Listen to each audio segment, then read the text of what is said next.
There is a quiet ache that many carry through life, and it does not always have a name. It's the weight behind the smile, the heaviness in the chest during moments that are supposed to be joyful, the persistent sense that something is missing. This is not about a physical loss. This is not even about sadness in the conventional sense. It is an inner hollowness that continues to echo no matter how full the external life appears to be. The truth is, this emptiness often emerges when one is living disconnected from their inner purpose. It is the absence of meaningful direction that starves the spirit. When actions become mechanical and decisions are driven by habit or external influence rather than insight or alignment, the soul begins to retreat. The body moves, the voice speaks, and the mind thinks, but the core of the being remains untouched, silent, observing, waiting. And this inner silence is misread as emptiness. To live without purpose is not to live in total darkness. It is to live under a dim light that never warms the skin. You function, but you do not feel alive. You perform, but you do not feel fulfilled. Society often confuses structure with purpose. Wake up, work, return, repeat. These patterns give rhythm to life, but not meaning. You may earn money, you may receive praise, you may have relationships. But if none of these reflect the truth of your inner being, none of them will satisfy the hunger within. That hunger is not for success or admiration. It is for alignment, for the outer actions to match the inner truth. Purpose is not always something grand or public. It does not require a stage or applause. In fact, the deeper your purpose, the quieter it often becomes. Sometimes it is found in small acts done with great presence. Sometimes it is embedded in the way you listen, in how you help others feel seen, in the quality of your silence. But to access this purpose, you must first be willing to listen. Not to the world, but to yourself. This is where the disconnection begins. Most people are taught to listen outward. They are trained to obey, to compare, to adjust to the rhythms of others. The inner voice becomes faint beneath the noise of shoulds, expectations, and fears. And when the inner voice is ignored long enough, it stops speaking. If you wake up every day and feel a quiet discontent, do not ignore it. That feeling is not weakness, it is wisdom. It is the voice of your deeper self trying to reach through layers of artificial living. And it will persist until you turn inward and ask, why am I really doing what I do? Is it born of alignment or fear? Is it sustaining my spirit or depleting it? These are not casual questions. They are confrontations, because to live on purpose often means undoing much of what was done without awareness. It requires you to be honest, brutally honest. You may realize that what you call a career is just a strategy for safety. That what you call a relationship is just a fear of being alone. That what you call ambition is just avoidance dressed in productivity. And in that realization there is pain, but also power. The truth is, once you recognize the source of your emptiness, you can begin the work of restoration. That begins with presence. Before you try to find your purpose in the world, you must practice being present in your life. Purpose is not found in thoughts of tomorrow. It is revealed in the depth of now. Begin with your breath. Notice the air as it enters and leaves your body. Feel your feet on the ground. Engage with the moment not to escape it, but to inhabit it fully. In this space of presence, the inner voice becomes clearer. You begin to feel what nourishes you and what drains you. You begin to remember what matters, not what is expected, but what is essential. Ask yourself, what makes you feel alive? Not excited in a superficial sense, but deeply rooted in the whole. When do you feel timeless, not rushing to get somewhere, but grateful to be where you are? These questions point toward your direction. And when you act from this space, no matter how simple the action, it carries weight. It carries energy. Even washing dishes, when done in presence, becomes an act of purpose. Because you are no longer trying to escape the moment, you are engaging with it fully. That engagement is the beginning of wholeness. The mistake many make is searching for purpose in achievement. They believe if they climb high enough, earn enough, gain enough validation, the emptiness will disappear. But external achievement cannot fill an internal void. It only covers it temporarily, like a bandage over a deep wound. Purpose is not found in reaching outward. It is found in returning inward. You do not need to become something else. You need to remember who you are. Underneath all roles, titles, and accomplishments is a self that existed before you were told who to be. That self does not ask for perfection. It asks for truth. and to live in truth is to live in purpose. Do not wait for the world to grant you meaning. Bring meaning into the world through how you choose to live. Choose to speak words that reflect your values. Choose to act in ways that nourish your soul. Choose to rest when needed, not from laziness, but from respect for your vessel. Choose to be intentional. Every small act done with awareness becomes a thread in the fabric of a meaningful life. The more you act from alignment, the more fullness you will feel, not because life becomes easier, but because you are no longer abandoning yourself. The emptiness you feel is not a flaw. It is feedback. It is telling you that your spirit is ready to return home. Not to a place, but to a state of being, a way of living that reflects who you truly are. This is the truth many avoid, but it is the one that heals. You always have a choice. To continue performing a life that does not fit, or to begin honoring a path that is truly yours. When you choose the latter, the emptiness does not vanish instantly, but slowly, steadily it is replaced by depth, by presence, by peace. Not because something new was added, but because you finally made space for what was already there. Most people walk through life carrying far more than what others can see. On the surface, there may be smiles, routines, and daily accomplishments, but beneath that, a quiet storm brews, a heaviness that refuses to settle. Often, this weight is not from what is happening around us, but from what we have not allowed to happen within us. The unspoken grief, the repressed sorrow, the anger buried so deeply it no longer feels like anger, just fatigue. These are not simply emotions. They are messages from the soul that have gone unanswered for too long. And when they remain unexpressed, they begin to take up space. That space becomes what many describe as emptiness, but it is not truly empty. It is filled with what has been denied acknowledgement. The body is wise. It remembers every experience even when the mind chooses to forget. Every moment of pain we swallowed without processing, every wound we covered with distraction, every fear we buried under productivity, these do not vanish. They wait. They wait for the right moment to rise, and if we do not allow them that moment, they find other ways to be seen. They become tension in the shoulders, tightness in the chest, insomnia, apathy, restlessness. We call it stress. We call it burnout. But often, it is just unexpressed emotion looking for release. When we do not feel our emotions fully, we begin to live only partially. A part of us always remains frozen in the past, caught in the moment where we refuse to feel. And the more that part of us is ignored, the louder the internal emptiness becomes. Expression is not weakness. In truth, it is one of the highest forms of strength. To sit with your grief and not rush it away, to acknowledge your fear without shame, to look into your anger and ask what it is protecting. This is the work of a courageous heart, yet we are rarely taught how to do this. Instead, we are told to move on, to be strong, to stay busy. But strength without self-connection is simply performance, a mask that fools others while leaving the soul untouched.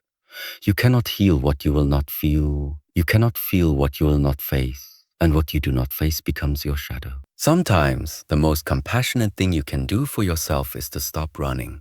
To stop running from the inner child who still weeps in silence. To stop running from the heartbreak that you told yourself was not a big deal. To stop running from the memories you locked away because they made you feel too much. Instead, turn toward them. Sit with them. Invite them to speak, not with words, but with presence. Emotions do not need to be fixed. They need to be felt. Let your tears fall without explanation. Let your chest tighten and then soften. Let yourself be human, fully and without defense. This is not indulgence. It is integration. You are not here to suppress your truth. You are here to become whole. There is a great misunderstanding that emotions make us weak or irrational. But emotions are the most direct pathway to knowing ourselves. They are not in opposition to reason. They are its companion. When you allow yourself to feel what is real, your choices become clearer. You are no longer driven by hidden pain. You are no longer controlled by fear masquerading as logic. You begin to see the difference between reaction and response, between escape and movement, between noise and truth. Feeling deeply is not a flaw. It is a gift that, when honored, brings wisdom. So many relationships suffer because of unexpressed emotion. We project what we cannot process. We lash out not because we are cruel, but because we are hurting. We withdraw not because we do not care, but because we do not know how to be seen in our vulnerability. And the person we hurt the most in this cycle is often ourselves. Emptiness grows in the space where honesty is absent. To fill it, we must be willing to say, "This is how I feel," even when it is messy, even when it is inconvenient. This honesty is the beginning of inner peace. It is not about placing blame. It is about opening a door, first within, then out. There is a sacredness in creating space for your emotions.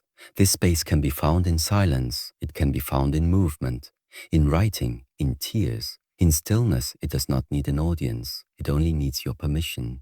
You are not too sensitive. You are simply alive. And to be alive is to feel, to experience, to evolve. Do not fear your depths. Fear the life that remains shallow because you refuse to dive. The most beautiful transformation often begins with a willingness to feel uncomfortable. In truth, no one else can walk this part of the journey for you. Others may hold space. They may listen. They may support. But the work of expression, of healing, of emotional truth, this is your path to walk. And every step you take on it leads you back to yourself.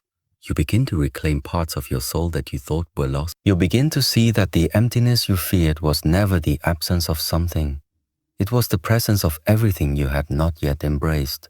And as you open to that, not all at once but moment by moment, the void begins to shift. It becomes softer. It becomes a space of creation rather than suppression. You do not need to have the perfect words. You do not need to understand every feeling.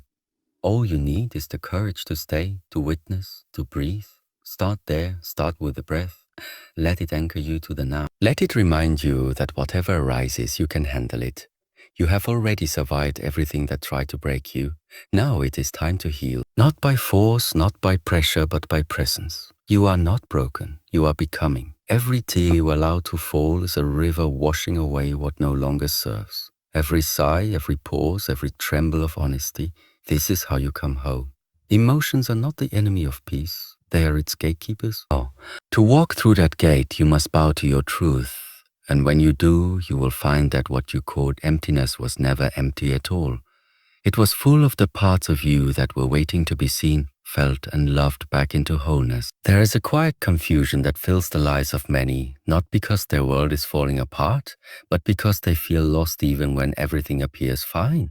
They have food, shelter, relationships, opportunities, and still something feels unsettled. Often this sense of confusion and detachment comes from the mind being in control without awareness. When no one untrained becomes a master of distraction, weaving thoughts without pause, jumping between memories of the past and projections of the future, it becomes a storm that drowns the silence needed for clarity. The greatest misconception is believing that every thought we have is true, but truth and thought are not the same. Until one begins to observe the mind rather than obey it, emptiness will continue to grow, not because the self is absent, but because it is buried beneath the noise of the unobserved mind. Most people live not in the present, but in their thoughts about the past and the future. They wake up thinking of what has already gone wrong or what might go wrong. Their actions are driven not by intention, but by unconscious patterns formed long ago. A word reminds them of a mistake. A face triggers an old wound. And without knowing it, they are not responding to life. They are reacting to memory. They are not living, they are replaying. And in this cycle of mental noise, the connection to presence fades. This is the root of so much inner dissatisfaction. The mind becomes a restless narrator, interpreting every experience before it is fully lived. You walk through a forest, and instead of hearing the rustle of leaves or feeling the ground beneath your feet, you are thinking about work. You share a meal, and instead of tasting the food, you're worrying about what comes next. Life is happening, but you are not there. And when you are absent from your own life, the feeling of emptiness is inevitable. To find clarity, one must first find stillness, not a forced stillness of the body, but a chosen stillness of the mind. This stillness is not about stopping all thought, but about witnessing thought without becoming it. The untrained mind clings to every idea, every memory, every opinion as if it defines who you are, but you are not your thoughts. You are the space in which they appear, you are the one who sees. And when you begin to train this seeing, you take the first step toward inner peace. The training begins with awareness. Sit, breathe, and simply notice. Let the thoughts rise and fall without interference. Some will be pleasant. Some will be painful, but they are all just passing clouds. You are the sky, This simple practice changes everything, because once you can observe the mind, you are no longer its prisoner. You can choose which thoughts to follow and which to let go. You begin to recognize which patterns are useful and which are just old echoes. You begin to feel space between stimulus and response. In that space, choice is born, freedom is born, and clarity follows. When the mind becomes still, even for a few seconds, a deeper intelligence awakens. This intelligence is not loud. It is not dramatic. It is subtle but powerful. It guides without force. It sees without judgment. It is this inner clarity that fills the space where emptiness once lived. But this stillness must be cultivated. It is not found in distraction or endless consumption of information. It is found in discipline, in returning to the present moment again and again, in creating rituals of reflection, in slowing down enough to actually experience your life. Ask yourself, how much of your day do you truly inhabit? How often do you check in with your breath, your posture, your mood? Do you speak with awareness or just react? These questions are not meant to create guilt. They are meant to awaken attention, because attention is the foundation of all transformation.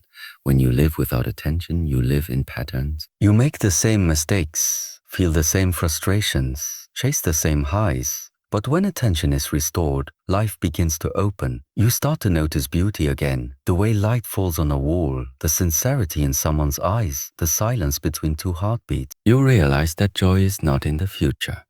It is in the depth of this moment if you are present enough to receive it. The emptiness begins to fade not because something new was added, but because your awareness returned to what was already here. Stillness also teaches humility. The more you observe the mind, the more you realize how much of it is conditioned. You see how your judgments are not truths, but learned beliefs. You begin to soften. You become less reactive, more open. You start to listen, not just to others, but to yourself. And in that listening, compassion grows. You stop blaming yourself for the chaos in your mind. You see that it is not your fault. It is the result of a life lived too far from presence. And now you are returning, slowly, gently, but surely. The mind can be your greatest tool or your greatest trap. It depends on how you relate to it. Without awareness, it drags you through confusion and conflict. With awareness, it becomes a clear mirror reflecting the truth. The work is not to control every thought. The work is to recognize that you are not the thought, you are the observer. And in that recognition, you become free. You begin to act not from reaction, but from wisdom. You begin to speak not to defend, but to connect. You begin to move not to impress, but to express. The silence that arises from this awareness is not empty. It is full of life, full of clarity, full of depth. This is the silence that dissolves the false sense of emptiness. Because the emptiness you feel is not the absence of something. It is the absence of presence. And presence is born when the mind becomes still. When the chatter fades, the truth appears. And the truth is you are not lost. You are simply unseen by the noise in your own mind. Return to stillness. Make it your practice, not as a technique, but as a way of being. Walk slowly, breathe deeply, listen fully, speak consciously. Let your life become your meditation. And over time, the mind becomes clear, the heart becomes open, the self becomes whole. This is not the work of a day, it is the work of a lifetime. But every moment you choose awareness over reaction, presence over distraction, you take one step closer to peace. Not the peace that comes from escaping life, but the peace that comes from truly living it. In that peace, the emptiness dissolves, and all that remains is presence, clarity, and truth. There comes a point in life where all the distractions lose their power, where the noise of the world is no longer enough to drown out the silence inside. And in that silence, something rises. It is not always loud. It is not always clear, but it is persistent. It is the quiet realization that the emptiness you feel is not caused by the world around you, but by the disconnection from the person you truly are. This is the hardest truth to accept because it demands a level of honesty that most are not ready to face. It demands that you stop blaming your past, stop pointing to others, and begin to look directly into the mirror of your own being. It demands that you meet yourself fully, honestly, and without escape. The journey to fullness does not begin by changing your environment. In no longer waiting to be perfect before you allow yourself to feel whole. Wholeness is not something you achieve. It is something you return to, and the path back is walked one step at a time, each step marked by honesty, compassion, and presence. Start with one question. What part of me have I been avoiding? Then sit with the answer, not to judge it, not to analyze it, but simply to witness it. The more you reclaim, the more you reclaim, the more you reclaim, the more you heal. And the more you heal, the less you will search for what was never missing. You are not empty. You are simply disconnected. The connection does not require you to change who you are. It requires you to return to who you are, to see yourself not as broken but as becoming. To understand that every piece of your journey, even the darkest ones, are part of the greater unfolding. When you learn to walk with yourself, when you become your own ally instead of your own enemy, something beautiful happens. You begin to carry a quiet peace that nothing can take away. Because it is not built on conditions, it is built on truth. In the end, the question is not whether life will bring you emptiness. The question is whether you will meet that emptiness with avoidance or with presence. Avoidance creates more distance, creates healing. And when you choose to be present with yourself, you become the very thing you are seeking. You become the one who stays. You become the one who sees. You become the one who fills the silence with truth. And in that truth, you find that the emptiness was never the enemy. It was the invitation. The invitation to come home.